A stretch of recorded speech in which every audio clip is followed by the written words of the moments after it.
Jadi ya udah dimudahkan aja sama Allah. Kenapa? Intinya kita usaha itu harus sabar. Kata orang Jawa mah nggak usah keberungsung. Ya, tahu keberungsung nggak sih? Apa itu?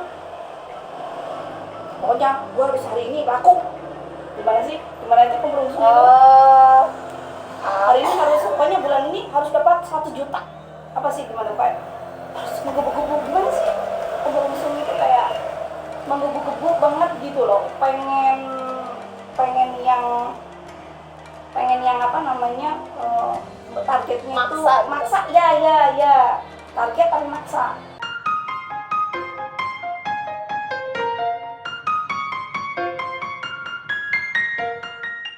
Kita jumpa di podcast Curhatan Mak Hijabar. Padahal itu balik lagi ke Allah ya. Iya, balik lagi ke Allah. Memberikan rezeki. Iya. Yang penting usahanya kan. Yang penting apa? Kita lakukan yang terbaik. Sudah itu aja intinya. Lakukan yang terbaik. Selebihnya biar Allah yang atur. Kita ke konsumen yang terbaik, berikan yang terbaik. Jangan pernah bilang, ih dia tuh PHP itu. Ini penyakit yang pebisnis juga nih. Nggak boleh begitu. Wayang nak, saya pernah kalau cerita soal PHP itu begini ceritanya. Masih di Jakarta waktu itu, karena memang banyak ceritanya saya di Jakarta ya. Kalau di Bogor ini saya santai. Karena ibaratnya alhamdulillah finansial itu sudah stabil lah ya. Sudah stabil. Masa-masanya bolak-balikan nih. Iya, masa-masanya saya ini kan Jakarta. Nah, waktu itu gini, ada salah satu teman sama-sama punya perusahaan, bidangnya hampir sama, cuma ada beda dikit. Dia bilang, "Lah, yuk kita kerja sama, gua ada project nih," kata dia. "Mau nggak? Lu yang bagian ini, gua bagian ini." Oke. Nilai projectnya berapa? Oh, sekian. Terus jadi job desk-nya gimana? Gua yang mana, lu yang mana? Gua yang ini, lu yang ini. Oke. Lu bikin proposal ya, nanti kita presentasi bareng. Oke, sip. Kapan presentasi? Tanggal sekian. Oke, bikinlah saya proposal. Jadi sudah akhirnya kita datang ya ke instansi itu untuk menyampaikan usaha kita dan hasilnya ya berharapnya kita dapat project gitu pastinya ya. Berdua tuh saya sama teman gitu kan. Udah ternyata ya saya lihat responnya kok bagus dari instansi itu sebenarnya bagus dan kayaknya kemungkinan menang project ini kayaknya besar gitu karena dilihat dari segala macamnya oke. Dan sudah setelah itu teman saya gak ada kabar karena yang dapat project kan dia nih. Nilai projectnya waktu itu 100 juta lebih dikit lah istilahnya, nggak sampai miliaran, nggak 100 juta lebihan gitu loh. Nggak istilahnya dibilang sedikit banget enggak, banyak banget enggak, biasa lah ya standar untuk ukuran perusahaan. Udah nggak ada kabar nih. Saya ya udah ya saya nggak nanya juga, saya nggak nanya. Ternyata setelah saya lihat dia nggak status di WA, status di sosmednya perusahaan dia. Loh, ini kan project sama saya. Ternyata nggak manggil saya. Ngerjain proyek sendiri. Nggak sendiri sama orang, tapi dia itu bukan punya perusahaan. Otomatis kalau dia bekerja sama dengan orang yang nggak punya perusahaan, konsinyasinya sedikit dong. Misalnya katakanlah ke saya 50%, mungkin ke dia cuma 20%, ya kan? Oh, gitu. Saya gitu. Sempat kecewa, tapi saya berpikir itu bukan rezeki saya. Tapi kebayang nggak sih saya bikin proposal pakai waktu. Saya ke Jakarta, saya presentasi waktu, uang, tenaga. Emang saya waktu itu belum tertulis ya, baru ucapan doang kerjasamanya. Soalnya temen gimana sih? Percaya aja saya. Gitu. Saya tahu kelemahannya di situ. Kelemahan nggak tertulis. Kalau bisnis harus tertulis. Gitu. Saya pikir yuk bantu gua gitu doang kan. Oke yuk gua bantu nih gitu. Percaya gitu kan. Udah. Oh oke, cukup tahu. Sudahlah. Sempat kecewa, tapi jadi cukup tahu. Saya nggak perlu ngomong, lu PHP ya, lu nggak perlu saya ngomong gitu, saya diemin doang. Toh pada akhirnya sekarang perusahaannya juga nggak jadi apa-apa, setelah pandemi, wassalam. Ya udah ketahuan kan. Dan subhanallah saya walaupun misalnya biasa ya, tapi stagnan. Alhamdulillah. Ajak lah ibaratnya, walaupun nggak gitu, enggak biasa aja saya mah. Tapi alhamdulillah dia wassalam sudah. Nggak tahu tuh sekarang kayak apa, saya yang namanya apa biarin aja. Yang penting saya tetap kontaknya, nggak saya blokir, saya tetap baik. Ya sudah, terserah dia. Tapi artinya saya nggak ngomong dia PHP dulu kurang ajar, enggak, saya biarin aja. Cukup tahu dia kayak apa. Inilah pentingnya orang bisnis itu harus begitu, nggak boleh baperan. Coba seandainya marah, gua berat dong marah. Lu kurang ajar ya gini, tapi nggak perlu. Tapi nanti jadi jelek ke kitanya.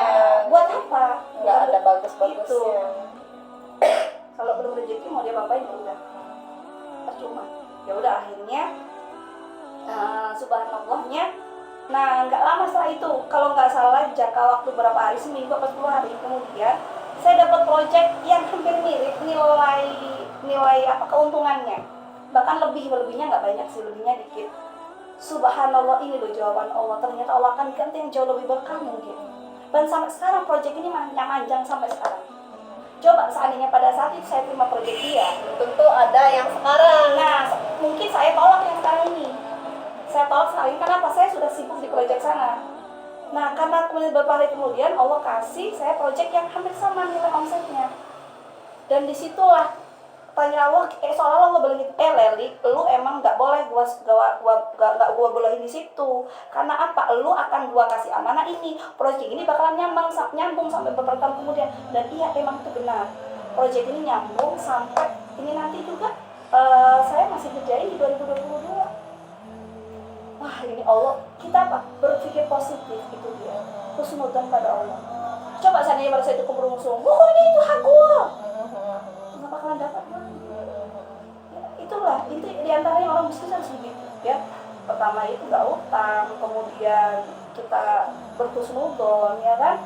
Lalu kita harus tahu komitmen kita berbisnis itu apa, untuk memberikan manfaat, bukan untuk cari keuntungan yang besar-besarnya ya kan. Kalau mencari keuntungan besar-besarnya nggak usah bisnis ya, main togel. Rugi juga tapi. Rugi juga tapi. Artinya apa? Keuntungan iya, keuntungan itu adalah sebuah efek kalau menurut saya. Itu bukan target. Itu adalah sebuah efek karena kita memberikan pelayanan yang terbaik. Keuntungan itu efek, bukan target. Gua harus untung sih, enggak. Bagaimana pelayanan kita kan? Kita nggak ngebohongin, kita benar-benar memberikan yang terbaik. Ibarat kata nih ya, ongkos 100.000, kita berikan pelayanan 200.000. Allah akan berikan 200.000 itu dalam bentuk keberkahan, kebenaran dan lain sebagainya. Nah itu loh yang penting. Karena saya makanya saya tuh selalu santai, selalu sangat-sangat santai untuk dalam bisnis itu apa. Pokoknya selalu berikan yang terbaik. Itu aja udah pikiran saya. Dan saya berpikir apa? Saya perempuan kok, kalau nggak wajib kerja. Itu aja pikir saya.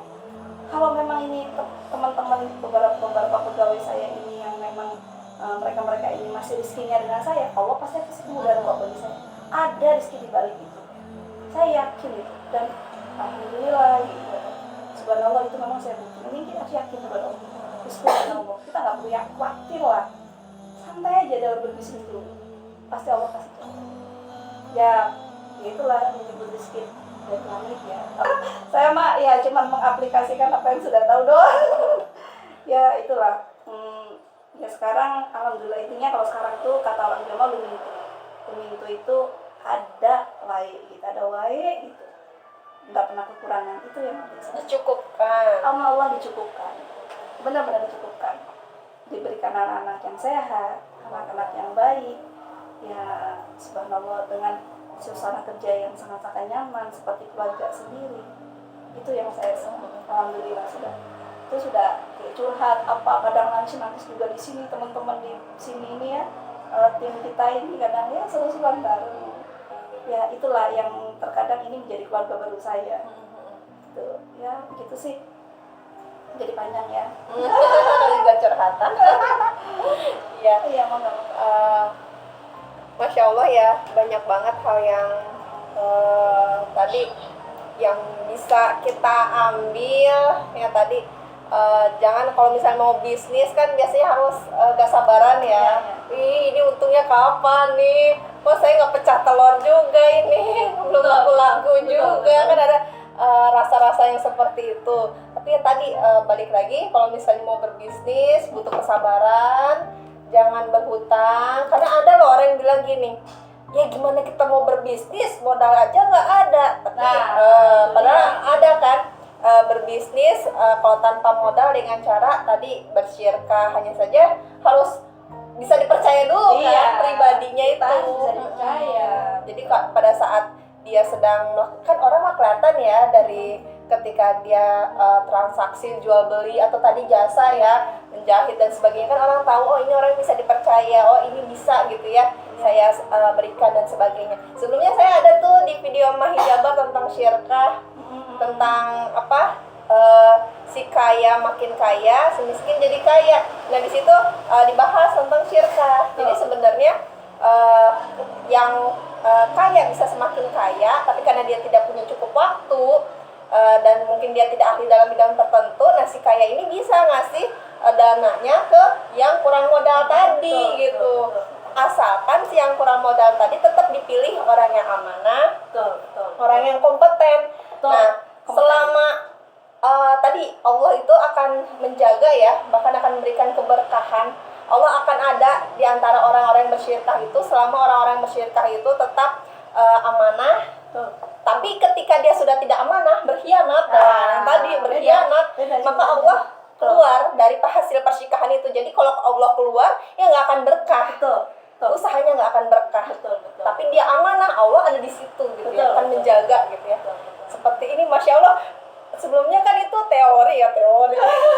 Ya aku buat video itu memang dari hasil ya belum pernah mengalami langsung, tetapi tahu ilmunya gitu ya. Nah alhamdulillah nih Mah Hijaber ketemu sama Teh Leli.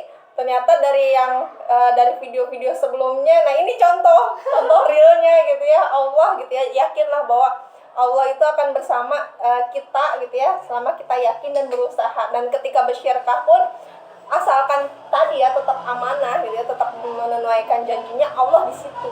Betul.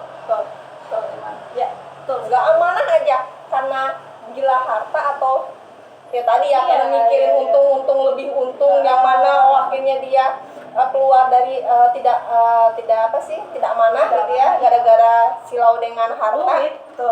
Allah keluar dari persyirkahan itu. Akhirnya kan tadi tidak lama gitu, akhirnya dia drop kan usahanya.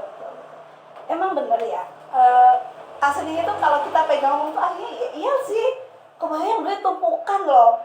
Gila kan itu setan tuh ngehasut ya dengan uang yang banyak. Saya tuh pernah emang istilahnya nyoba nih ya, ambil uang, bukan uang saya ya, 2 miliar gitu kan, itu dua tas itu. Dua tas inilah terus nggak kuat iman, bahaya itu. Siapa sih nggak ambil pengen alih? Siapa nggak kepengen duit gitu kan? Tapi ya kembali lagi, ini bukan duit gua, ini bukan hak gua. Kayak koruptor ya. Iya, ini bukan hak gua gitu. Dan alhamdulillah, jadi ketika kita memang benar-benar sesuai dengan apa yang sudah kita janjikan, kita nggak main-main ya di dalam persyirkahan itu, insya Allah lah ya kemudahan lain ada dari jalan lain gitu loh. Kebenaran Allah akan gantikan semuanya gitu. Dan juga ketika kita misalnya dalam tanda kutip ditipu, dibohongin, kita harus ikhlas juga. Kita harus introspeksi diri. Ini ada pernah, kalau saya nggak dibohongin, alhamdulillah nggak pernah dibohongin ataupun ditipu. Alhamdulillah ya Allah jaga sampai detik ini, Allah yang jaga ya. Dan saya nggak mau jangan sampai naudzubillah ya. Itu pernah itu kalau saya itu bukan ditipu atau dibohongin, tetapi saya itu akhirnya ada beban yang sebenarnya itu bukan beban saya, tapi kemudian saya karena gimana ya kasihan segala macem, kemudian saya ini sudah dah saya bantu. Di situ kita harus ikhlas, benar-benar kayak gini loh, misalnya ada orang utang sama saya, yang tadinya saya percaya sama dia gitu ya, ternyata ya dia nggak bayar. Saya berpikir, oh ternyata dia tuh berkasihan lah sayanya, itu Mbak tolong nih bantu begini gitu kan. Sudah saya bantu keluar debt, kena riba waktu itu ya. Yaudah saya bantu, ternyata ya itu tadi ini dia kurang amanah. Ya sudahlah, saya nggak apa-apa.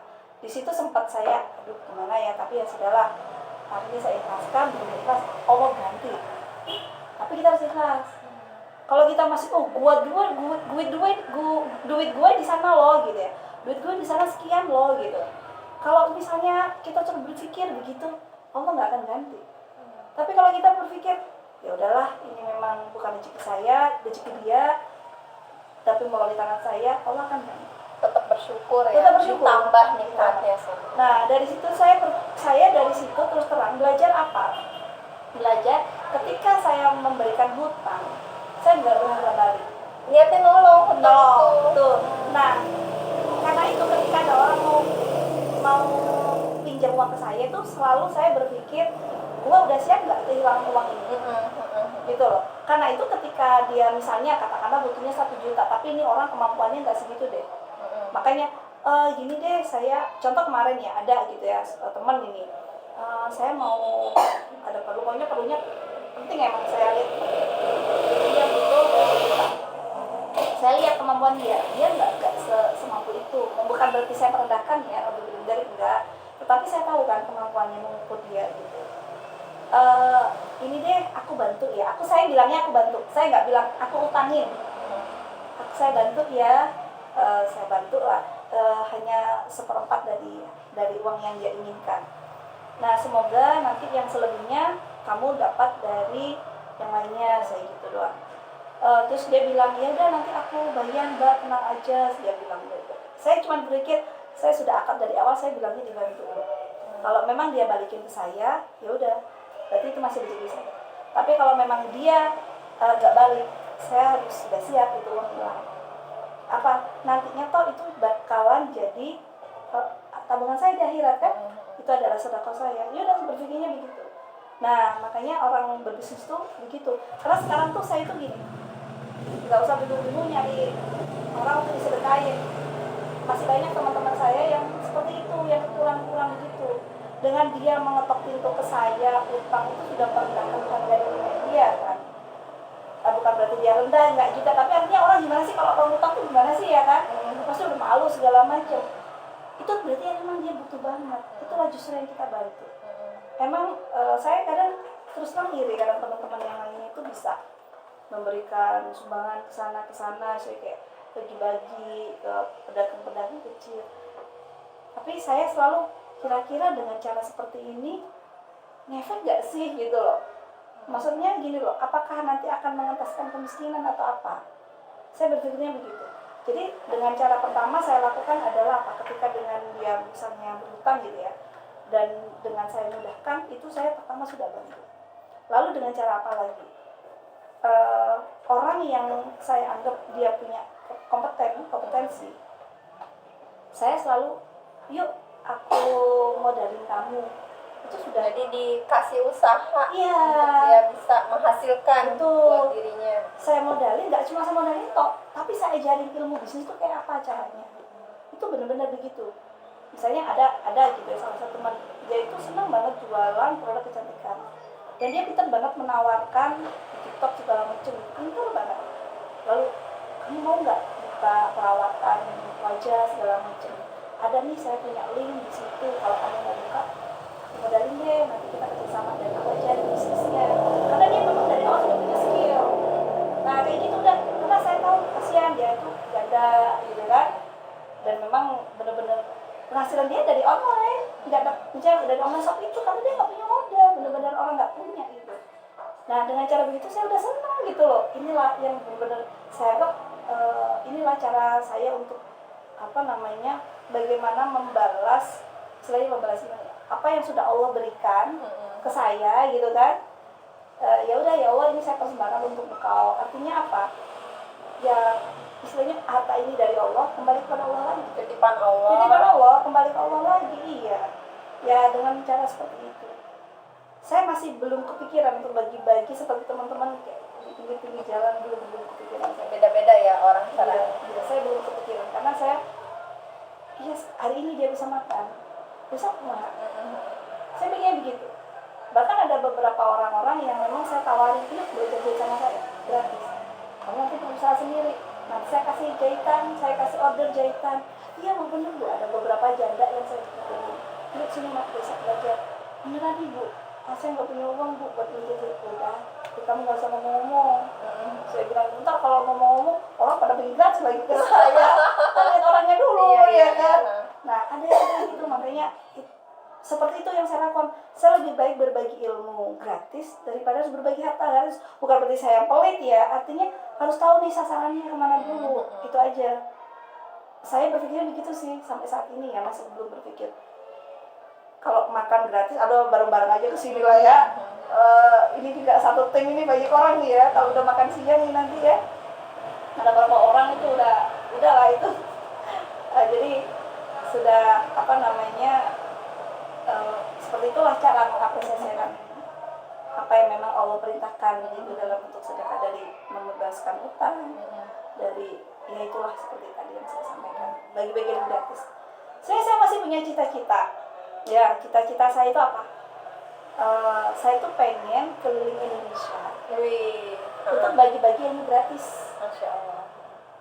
Asli itu, saya kepengen banget. Online bisa. Online mah Susah ya, harus nggak ketemuan ya? harus ketemu. Saya ingin, jadi bagaimana caranya? Kebetulan saya kan ngajar di prakerja, itu kan pesertanya seluruh Indonesia. Saya bisa tuh misalnya minta tolong ke si A di Papua, ada nggak teman-teman di sini yang perlu bantuan untuk saya ajarin latihan. Biasanya maksimal 2 hari lah. Saya ajarin 1 baju aja minimal untuk basic. Karena kan kalau saya ngajar kan nggak pakai lama sistem saya, cepat. Saya di mana misalnya nanti Kalimantan, siapa nih, Kalimantan apa, Selatan, Timur, Barat gitu kan. Pengen bagi-bagi ilmu gratis saya. Itu cita-cita saya. Saya masih uang saya belum cukup untuk sampai ke sana. Karena saya sempat ngitung-hitungan sama suami ya. Kalau ke keliling Indonesia itu seenggaknya kan saya bawa mesin, bawa alat, itu saya harus bawa mobil sendiri. Mobil juga nggak boleh mobil yang biasa. Misalnya mobilnya misalnya minimal kayak misalnya Pajero yang versi-versi lama gitu. Perjalanannya jauh. Makanya kecuali pesawat. nah itu makanya kalau bawa mobil sendiri kan kita bisa mampir-mampir, bawa mesin, bawa apa. Nggak mungkin kita naik pesawat. Nggak bisa bawa mesin ya? Nggak bisa mesin. Makanya itu harus kita ganti mobil kita Pajero yang ya seri lama nggak apa-apa, nggak harus Pajero baru ya kan. Atau kalau nggak Fortuner, pokoknya yang kuat, yang kokoh. Bawa jalan jauh Itu maksudnya bukan buat sok-sok gaya-gaya, bukan. Nah dalamnya isinya mesin jahit, alat jahit, kain-kain, kayak gitu. Itu saya berikan ilmu gratis, pengen kayak gitu. Mudah-mudahan nanti ya. Video ini ada yang jadi sponsor tiba-tiba. Amin. Pengen banget. Saya hitung-hitungan sama suami sekitar berapa ratus juta gitu. Itu baru ke segini nih. Belum kalau gini udah mikirnya udah gitu. Tapi ya udahlah, sabar dulu, nanti sama uangnya adalah nanti ngumpul gitu. Kalau memang sudah ada waktunya, ada uangnya. Mungkin sama Allah dikasih pertolongan yang gak disangka-sangka Nah, gitu ya. saya jadi Allah tiba-tiba dari video ini lihat ada orang, Mbak aku mau jadi sponsor kamu dong, butuh berapa lah? Sampai jauh ya. Berangkat saya langsung. Alhamdulillah. Alhamdulillah. Ilmu saya mau bagi-bagi gratis. Karena kan ada salah satu amalan yang akan terus ngalir, salah satu ilmu yang Amal jariah. Amal jariah ilmu yang bermanfaat itu dia. Makanya saya kepengennya begitu. Ya mudah-mudahan saja ya, karena kan ini skill. Bikin baju, gitu loh, menutup aurat ya kan, untuk menutup aurat. Kali aja di pedalaman sana orang yang nggak ngerti baju bisa ya pakai mesin, lalu bagaimana, kalau nggak harus pakai mesin kok, pakai tangan bisa saya ajari. Misalnya nggak ada listrik di pedalaman, pakai tangan bisa saya ajari, bisa banget bikin baju kayak gini sederhana bisa.